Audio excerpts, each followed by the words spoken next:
નમસ્તે મિત્રો, Nexon AMT ગેર stuck part 3 મિત્રો ગેરબોક્સ તથા બધું ફિટિંગ થઈ ગયા પછી તેની ઉપરની મેં એસેસરી જે બેટરી સ્ટેન્ડ તથા વાયરિંગ એ બધું ફિટિંગ કર્યા પછી તેનું અમે લેપટોપ લગાવીને તેના DTC જે જૂના હતા એ બધા ક્લિયર કર્યા.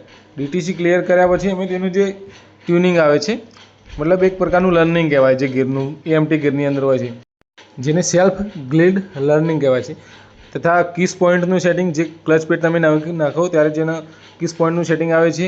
અને જ્યારે આ લર્નિંગ કરીએ ત્યારે ગેર લેવલ ન્યુટ્રલ પોઝિશન હોવું જોઈએ, ઇગ્નિશન ઓન હોવું જોઈએ, એન્જિન સ્ટાર્ટ ના હોવું જોઈએ. આ બધી જેની શરતો હોય છે તે પ્રમાણે આ લર્નિંગ થાય છે.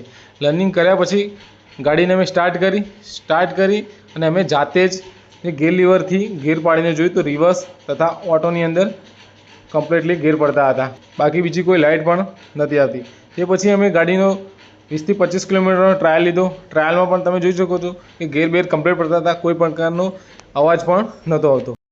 મિત્રો ગાડી એકદમ રેડી, બિલકુલ પરફેક્ટ, કોઈ પ્રોબ્લેમ હતો નહીં. મિત્રો અમારા આવા ટેકનિકલી વિડીયો જો અમારા વિડીયોને લાઇક કરો અને અમારી ચેનલને સબસ્ક્રાઈબ કરો અને નોટિફિકેશન ઓન કરો.